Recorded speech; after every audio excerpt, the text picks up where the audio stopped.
সমগ্র কোরআন মাজিদে 114টি সূরা রয়েছে।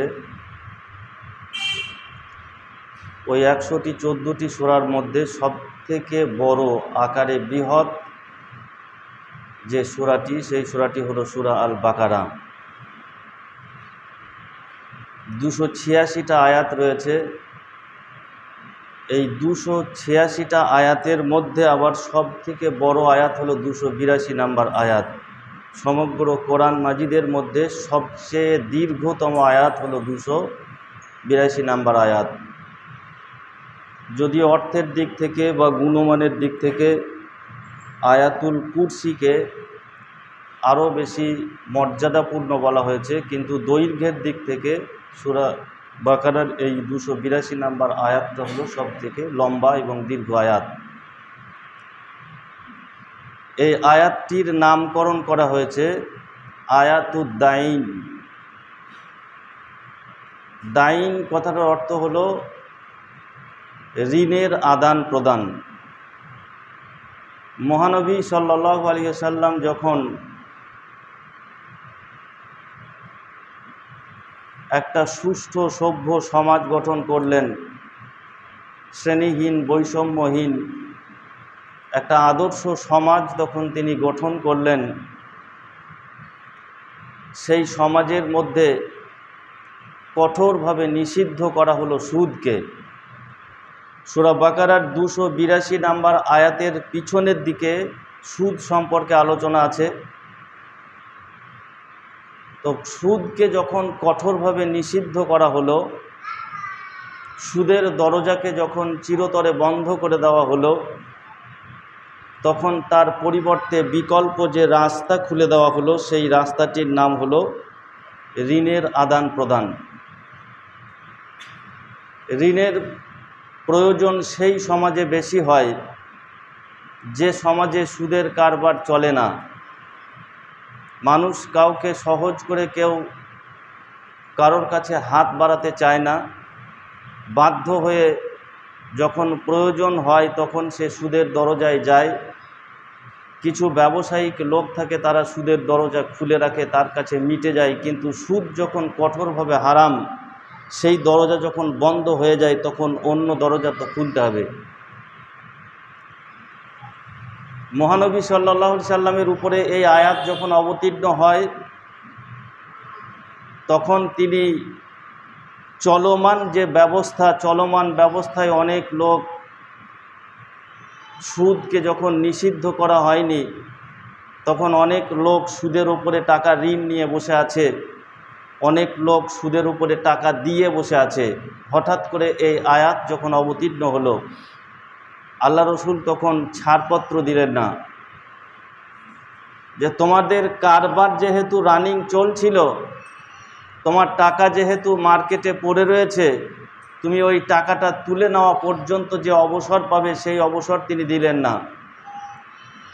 আব্বাস রাদিয়াল্লাহু তাআলা আনহুর মতো লোক, যিনি আল্লাহ রসুলের চাচা, তাকে পর্যন্ত নিষিদ্ধ করা হলো যে টাকা আপনার বাজারে পড়ে রয়েছে, ওই টাকার শুধু আসল অংশটুকু আপনি পাবেন। এবং যারা ঋণ গ্রহণ করেছে তাদেরকে বলা হলো শুধুমাত্র আমার চাচাকে শুধু আসলটা ফেরত দেবেন। এতে কার লাভ হলো বা কার লোকসান হলো এটা কথা নয়, একটা নতুন সমাজ গঠন হলো। তো সুদকে যখন বন্ধ করে দেওয়া হলো, একটা কারবারের রাস্তাকে যখন বন্ধ করে দেওয়া হলো, তখন বিকল্প রাস্তা হিসেবে যেটা খোলা হলো তার নাম হলো ঋণ। ইসলামী সমাজ ব্যবস্থায় ঋণ দেওয়া নেওয়া, যার অর্থ আছে সেই অর্থশীল ব্যক্তি, যার টাকা নাই তাকে ঋণ দেবে, যে লোক অসহায় সে ঋণ গ্রহণ করবে। যখন সুদের কারবার ছিল তখন লাভের আশায় অনেকে ঋণ দিত, সেটাকে বন্ধ করে দিয়ে সদকার দরজাকে খোলা হলো, জাকাতের ব্যবস্থা করা হলো, ওসরের ব্যবস্থা করা হলো। কিন্তু জাকাত, সদকা, ওসর, ফিতরা এই সমস্ত বিষয়গুলি তো সকলের জন্য সব সময় প্রযোজ্য নয়। যার কোনো রকমে চলে যায়, কিছু পয়সা হয়তো বাঁচে, সেই লোকটাকে দান করতে যখন তখন যদি বলা হয়, সদকা করতে বলা হয়, সদকা ভালো কাজ হলেও তার পক্ষে সেটা সম্ভবপর হয়ে ওঠে না, দান করাটা তার পক্ষে সম্ভবপর হয়ে ওঠে না, কিন্তু তার টাকা জমা থাকছে। তখন ওই লোকটা যদি অন্য পাশের একজন প্রতিবেশীকে ঋণ দিয়ে সাহায্য সহযোগিতা করে, তাহলে সে অফুরন্ত নেকির অধিকারী হবে। তাহলে ঋণ দেওয়ার ব্যাপারে আল্লাহ রসুল উদ্বুদ্ধ করেছেন, অনুপ্রাণিত করেছেন। অনেক মানুষ আছে যারা সদকা খেতে, খয়রাতি জিনিস খেতে পছন্দ করেন না, তার সামর্থ্য আছে কিন্তু তাৎক্ষণিকভাবে তার অভাব, তাৎক্ষণিকভাবে তার টাকার প্রয়োজন পড়েছে, সেই অবস্থায় সে কারোর কাছে ঋণ গ্রহণ করবে, এই ছাড়পত্র ইসলামী সমাজ ব্যবস্থায় দেওয়া হয়েছে। তো যতদিন পর্যন্ত মানুষ আল্লাহর রসুলের দেওয়া এই নীতিকে ধরেছিল সঠিকভাবে, ততদিন পর্যন্ত মুসলমান আর একটা মুসলমানকে ঋণ দিতে ইতস্তত করতো না। ঋণ দেওয়া মানে আমানত হিসাবে একজনের কাছে থাকলো, যে ঋণ গ্রহণ করত সেও আমানত হিসাবে ঋণ দাতাকে সে সঠিক সময় তার টাকা পৌঁছে দিত, কোনো অসুবিধা ছিল না। কিন্তু যুগের পরিবর্তনের সাথে সাথে মানুষ যখন এই অবস্থার পরিবর্তন ঘটিয়েছে, বিকৃতি ঘটিয়েছে, তখন এই আয়াতের ব্যাখ্যা করা বা এই আয়াতকে মেনে চলা আমাদের পক্ষে কঠিন হয়ে দাঁড়াইছে। কোরআনের একটি ছোট্ট সূরা রয়েছে, 107 নম্বর সূরা, সূরা আল মাউন। আল্লাহ ওই সূরার মধ্যে বলছেন, আরা আইতাল্লাজি ইউকাজ্জিবু বিদ্দিন, হে নবী আপনি কি জানেন কিয়ামতের দিবসকে কারা অস্বীকার করেছে? ফাযালিকাল্লাজি ইয়াদুল ইয়াতিম, তারা হলো ওই লোক যারা ইয়াতিমদেরকে ভালোবাসে না। ওয়ালা ইয়াহুদ্দু আলা তুআমিল মিসকিন, তারা হলো ওই লোক যারা মিসকিনকে খেতে দেওয়ার ব্যাপারে অনুপ্রাণিত হয় না, কাউকে অনুপ্রাণিত করে না। ফাওয়াইলুল লিল মুসাল্লিন, আর ওরা হলো সেই সালাত আদায়কারী, আল্লাযীনা হুম আন সালাতিহিম সাহুন, যারা সালাতের ব্যাপারে উদাসীন। আল্লাযীনা হুম ইউরাউন ওয়া ইয়ামনাউনাল মাউন, আর শেষ বাক্যে বলা হলো ওয়া ইয়ামনাউনাল মাউন, ছোটোখাটো সামগ্রী যখন কারোর প্রয়োজন হয় প্রতিবেশী, তখন সেই জিনিস দিতে চায় না। এরা সবাই কিয়ামতকে অস্বীকারী। আপনার পাশের বাড়ির একজন প্রতিবেশী, সে অর্থের অভাবে যদি চিকিৎসা করাতে না পারে, আপনার একজন পাশের বাড়ির প্রতিবেশী সে যদি অর্থের অভাবে তার ছেলেপিলেদের মুখে খাবারের ব্যবস্থা করে দিতে না পারে, আপনার পাশের একজন প্রতিবেশী অর্থের অভাবে ঈদের দিনে তার ছেলেপিলেদেরকে নতুন পোশাক পরিয়ে দিতে যদি না পারে, তাহলে সেই অবস্থায় যদি আপনার কাছে সে আসে, আপনার দ্বারস্থ সে হয়, তাহলে আপনার পকেটে যদি পয়সা থাকে, তাহলে আপনি যদি তাকে না দেন, না দিলে কিয়ামতকে অস্বীকার করা হয়। এখন সমস্যা হলো, আপনি তো ভালো মানুষ, আপনি কোরআনের এই আয়াতকে মান্যতা দেন, চাওয়ার সঙ্গে সঙ্গে দ্বিতীয় কথা না বলে তাকে ঋণ হিসাবে কিছু দিয়ে দিলেন। যে লোকটা ঋণ গ্রহণ করলো, তারপরে ঋণটাকে শোধ করতে হবে, এটা ওর মাথাতেই আর নাই। একটা প্রবাদ পুরনো লোকেরা বলতো, বয়স্ক লোকেরা, টাকা তুই যাবি কোথা? তো বলতো বন্ধুর বাড়ি। তাহলে বন্ধু হবে এবার ছাড়াছাড়ি। পণ্ডিত ঈশ্বরচন্দ্র বিদ্যাসাগরের একটা গল্প পড়েছিলাম, ওই গল্পে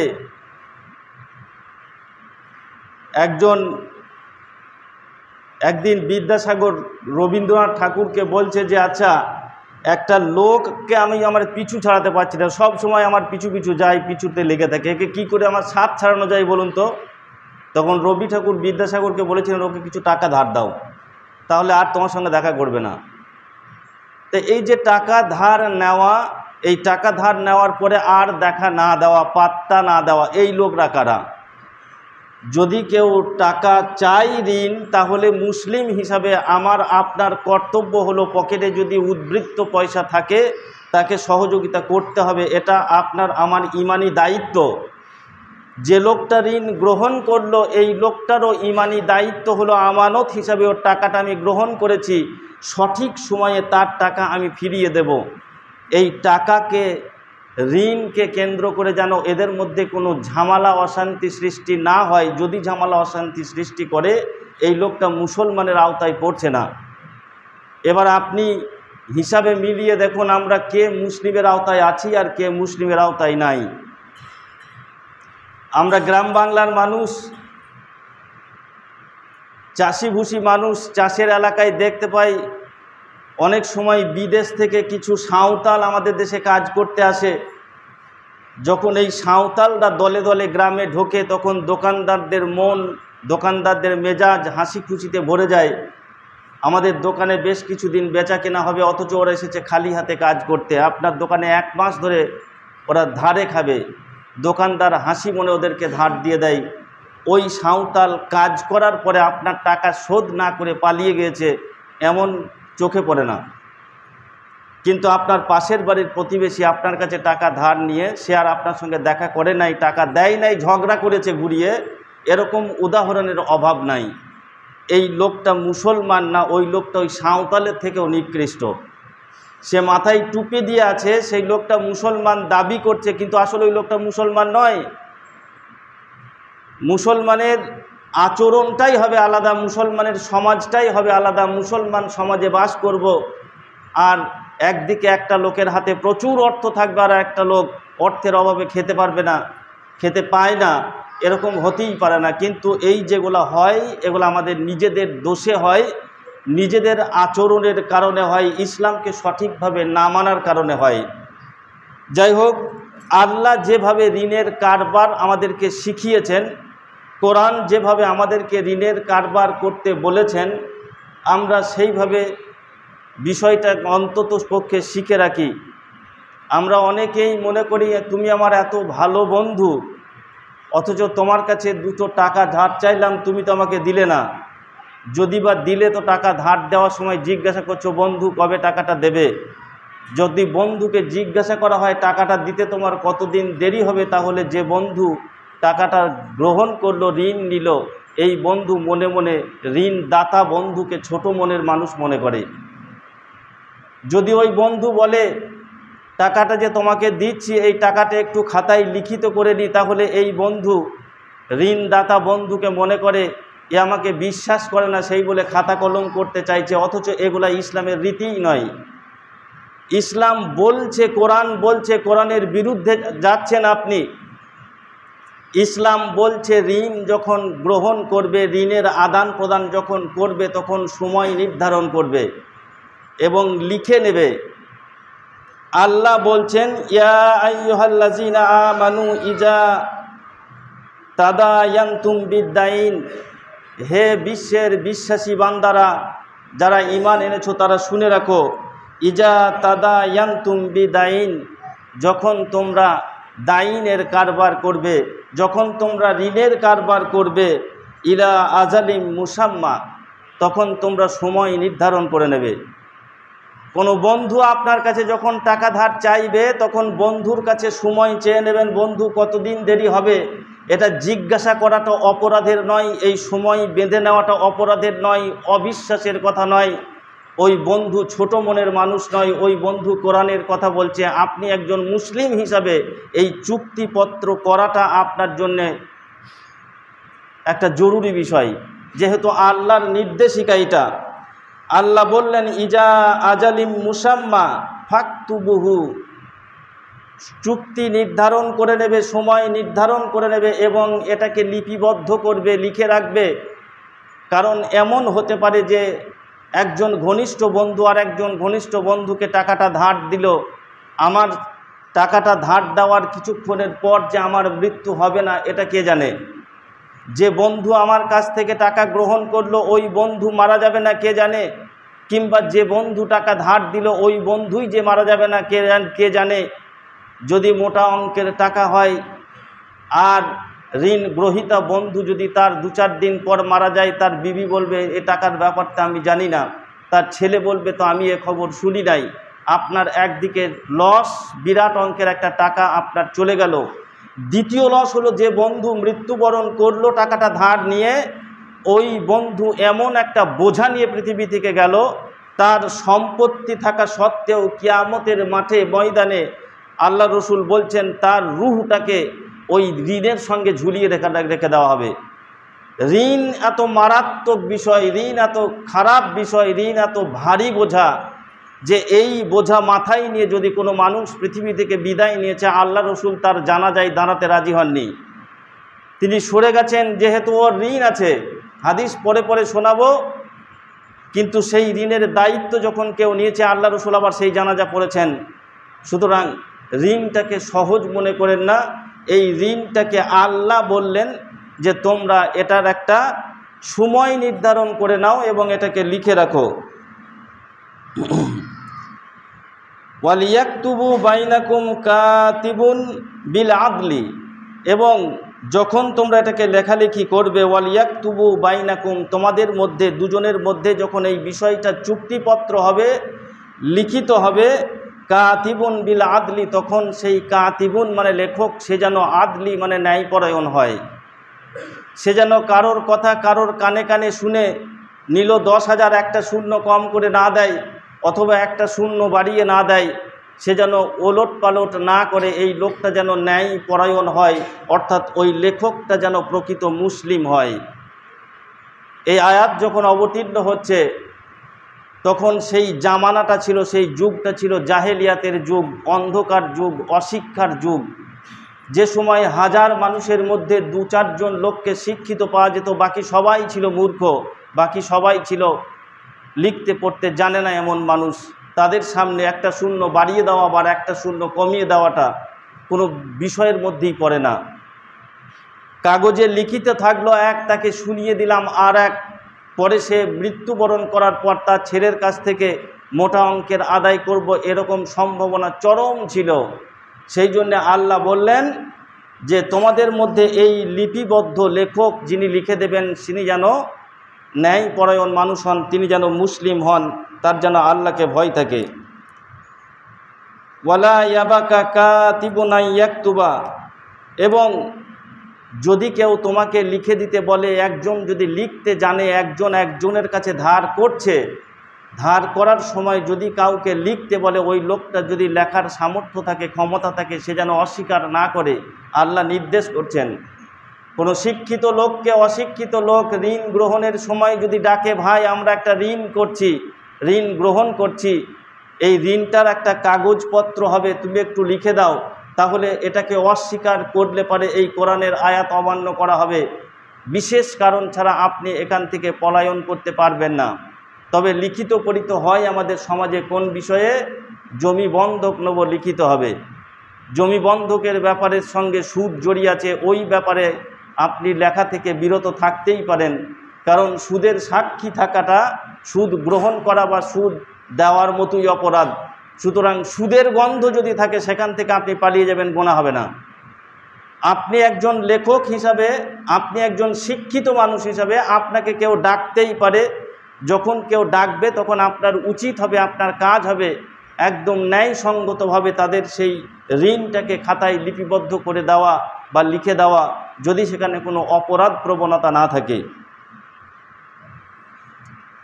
কামা আল্লামা হুল্লাহু ফালিয়াকতুবা, আল্লাহ বলছেন তোমার পালিয়ে যাওয়াটা শোভনীয় এই কারণে হবে না, যেহেতু আল্লাহ কামা আল্লামাহুল্লাহু ফালিয়াকতুবা, আল্লাহ তোমাকে এই লেখার ক্ষমতা দান করেছেন। শিক্ষিত হব বললেই তো সবাই শিক্ষিত হতে পারে না। সকল মা বাপ চায় তার সন্তানকে শিক্ষিত করাবো, অন্তত চোখটা তো ফুটুক, কিন্তু সকলের কপালে লেখাপড়া জোটে না। সুতরাং এই শিক্ষা অর্জন করাটা, শিক্ষা গ্রহণ করাটা এটা কপালের ব্যাপার। আল্লাহ যাকে লিপিবদ্ধ করেন, আল্লাহ যাকে পছন্দ করেন তাকেই এই শিক্ষা দান করেন। আল্লাহ বললেন যেহেতু আল্লাহ তোমাকে এই ক্ষমতা দান করেছে, সেই বলে তুমি এখান থেকে পলায়ন করবে না। ওয়ালিয়ুমলি লিল্লাযী আলাইহিল হক, এবং যে লোকটা ঋণ গ্রহণ করবে সে যদি লেখার ক্ষমতা থাকে তার, সে নিজে হাতে লিখবে। তার যদি ক্ষমতা থাকে সে নিজে হাতে লিখবে। যদি লেখার ক্ষমতা না থাকে, বলার ক্ষমতা আছে, অনেক মানুষ আছে অশিক্ষিত মূর্খ, লিখতে পারে না, পড়তে পারে না, কিন্তু তার মুখের কথা, মুখের যে সাধারণ জ্ঞান, বাহ্যিক জ্ঞান, এটা যথেষ্ট আছে। তখন যে লোকটা ঋণ গ্রহণ করবে, ওই ঋণ গ্রহীতা বলবে যে আমি এই শর্তের উপরে এতদিনের জন্য আমি ঋণ গ্রহণ করছি, ওর কাছ থেকে শুনবে, আর একজন লেখক সেটাকে লিপিবদ্ধ করবে। ওয়ালা ইয়াত্তাকিল্লাহ রাব্বাহু, আর এ ব্যাপারে যেন সে আল্লাহকে ভয় করে। তার মনের মধ্যে যেন কোনো রকম গণ্ডগোল, দ্বিচারিতা, ঋণ গ্রহণ করছি, এ ঋণ শোধ করব না, অথবা কম বেশি করে দেবো, এরকম তার মধ্যে যেন কোনো রকম দ্বিচারিতা না থাকে। ওয়ালা ইয়াবখাস মিনহু শাইয়ান, তবে ওয়ালা ইয়াবখাস মিনহু শাইয়ান, যখন তুমি লিখবে তখন সাবধান থাকবে, সামান্যতম কোনো পরিবর্তন, ব্যতিক্রম যেন না হয়। এদের দুজনের মধ্যে যে চুক্তিপত্র চলছে, এই চুক্তিপত্রের সঙ্গে লেখকের যেন সামান্যতম বিন্দু মাত্র কোনো পরিবর্ধন না হয়। ফাইন কানাল্লাযী আলাইহিল হক, এবং ঋণ গ্রহীতা যদি সাফিয়ান আও দাইফান, সে যদি মূর্খ হয়, সাফিয়ান মানে বোধ বুদ্ধিহীন, সে মুখে ভালো বলতেও পারে না, 2 2 কত হয় 4 এটা বলতে পারে, 14 আর 5 কত হয় বললে সে উল্টো পাল্টা বলে, এরকম নির্বোধ লোক যদি হয়, আও দাইফান, অথবা সে দুর্বল প্রকৃতির লোক হয়।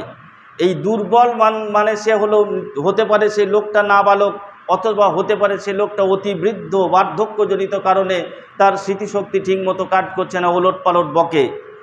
যদি এই রকম কোনো লোক হয়, সেক্ষেত্রে আউলা তাস্তাতিউ আই ইউমিলা হুয়া, তাহলে সে যদি লিখিয়ে নিতেও না পারে, নিজে লিখতে পারে না, আবার নিজে মুখে বলে যে কাউকে লিখিয়ে নেবে, সেই রকম কথা বলার ধরন, ধাঁচও তার নাই, এরকম অক্ষম ব্যক্তি যদি হয়, ফালতুম লিল ওয়ালিউহু বিল আদলি, তাহলে সে যেন তার ওলি, তার অভিভাবক যেন তার হয়ে সেটাকে লিখিয়ে নেয়।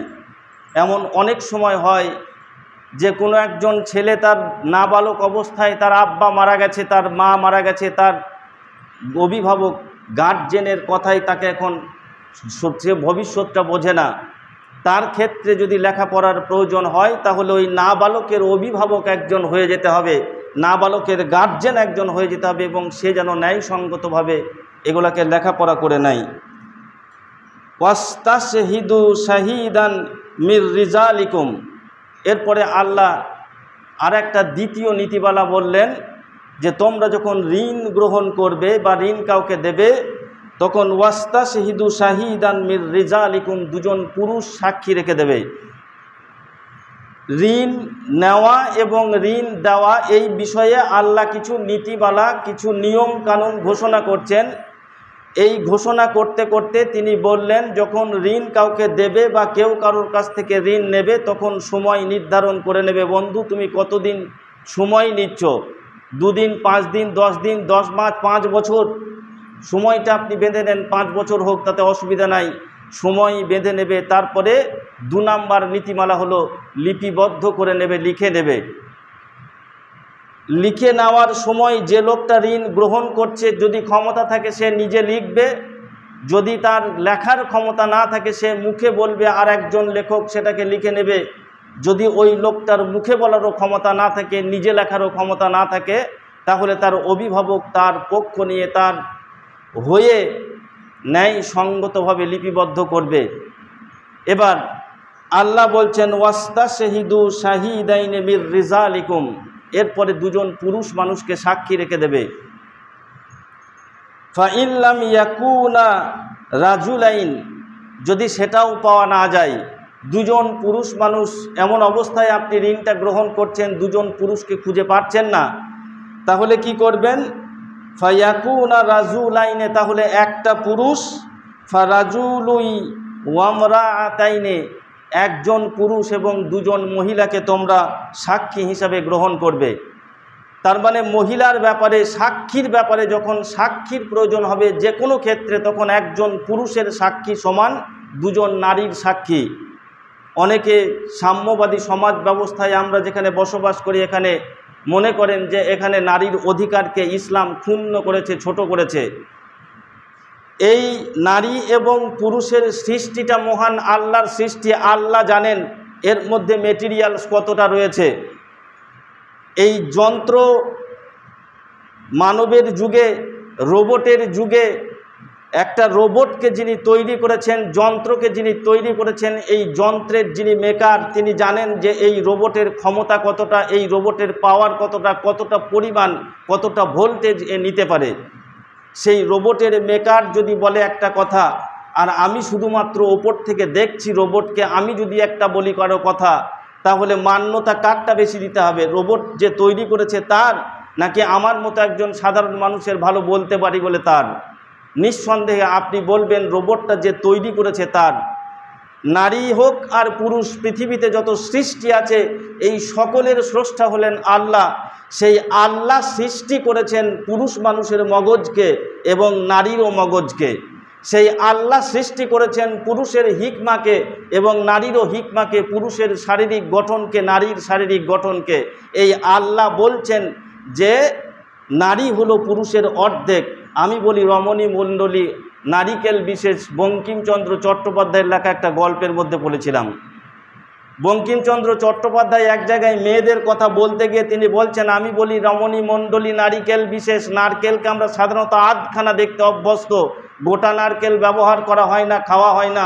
ওকে যতক্ষণ না পর্যন্ত ভেঙে দুয়াদখানা না করেছেন ততক্ষণ পর্যন্ত নারকেলটা আপনার ব্যবহারে আসে না। তো বঙ্কিমচন্দ্র একটু ইয়ার্কির ছলে, ঠাট্টার ছলে বলছেন, আমি বলি রমণী মণ্ডলী নারিকেল বিশেষ। নারীর অনেক গুণ রয়েছে, তার মধ্যে বুদ্ধির দিক থেকে এরা কিন্তু পুরুষের অর্ধেক।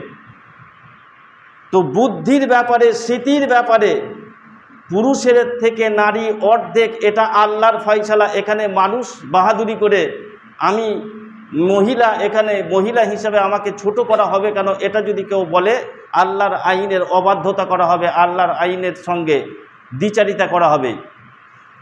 যে কোনো সাক্ষীর ব্যাপারে একজন পুরুষ আর দুইজন নারী সমান সমান।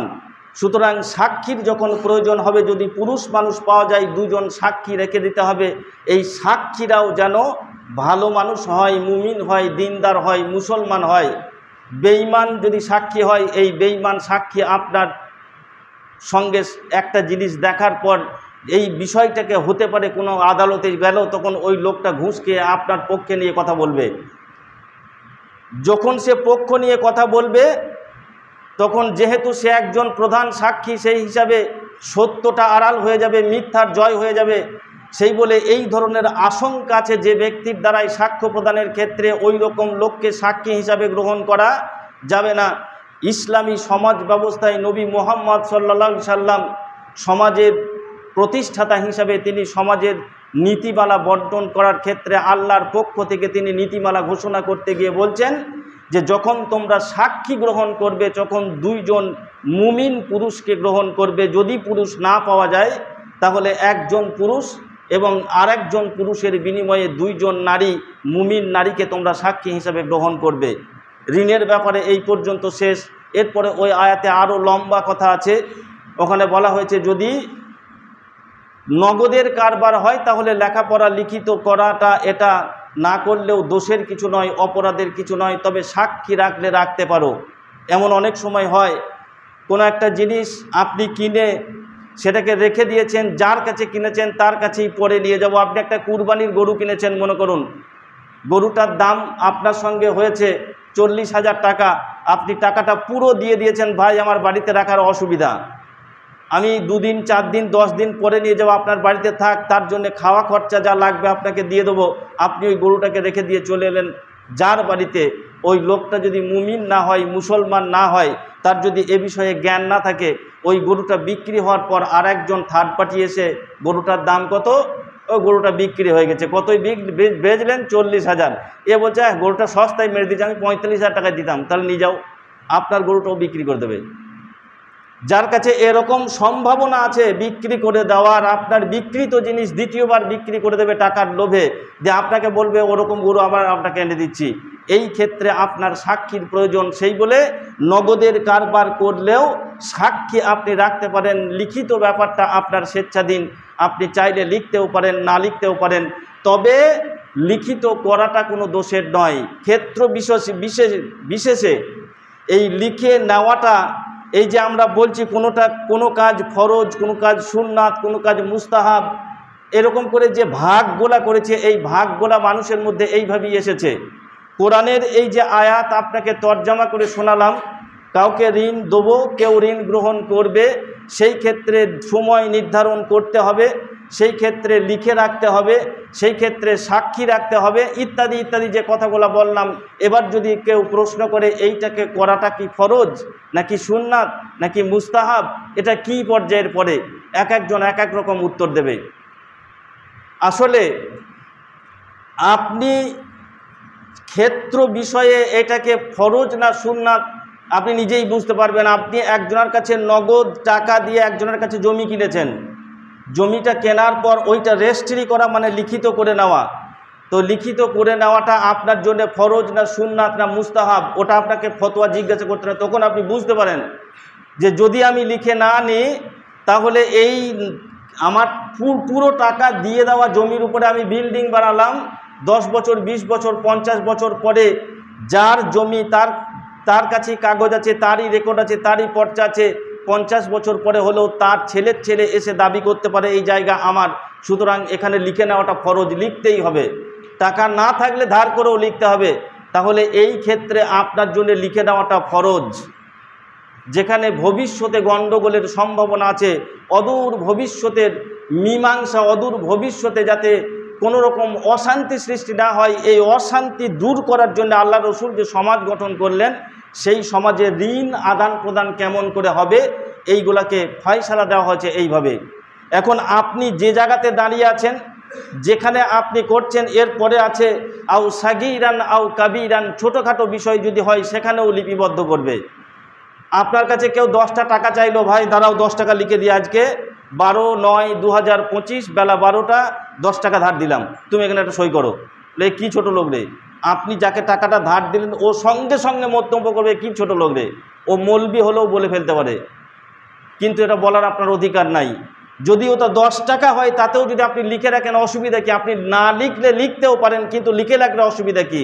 এইখানে লিখে রাখাটা ফরজের আওতায় পড়ছে না, কারণ সামান্য ছোটোখাটো ব্যাপার, 10 টাকার বিষয়, এটা লিখলে আপনি লিখতে পারেন, লেখার অধিকার এখতিয়ার এটা আল্লাহর পক্ষ থেকে আপনাকে দেওয়া হয়েছে। সুতরাং কোন জায়গাটায় এটা সুন্নাত হবে, কোন জায়গাটায় ফরজ হবে, কোন জায়গাটায় মুস্তাহাব হবে, এটা আপনি ক্ষেত্র বিষয়ে লিখবেন। তবে এটা কোরআনের নির্দেশ, এই অনুসারে আমরা যেন ঋণের আদান প্রদান করি, তাহলে আল্লাহ খুশি হবেন, সমাজ সুষ্ঠু থাকবে, আমরা নিজেরাও শান্তি থাকব, পরকাল উজ্জ্বল হবে, ভবিষ্যৎ জীবন ইহকালও আমাদের হবে সুন্দর। পরবর্তী সপ্তাহে ইনশাআল্লাহ এই বিষয়ে আরও বিস্তারিত যে সমস্ত হাদিসগুলো রয়েছে আলোচনা করব। এই পর্যন্ত যা বললাম এগুলোকে মাথায় রেখে সেগুলোকে জেনে শুনে সমাজকে পরিচালনা করা, জীবনযাপন করার তৌফিক আল্লাহ আমাদেরকে দান করুন। আল্লাহুম্মা আমিন।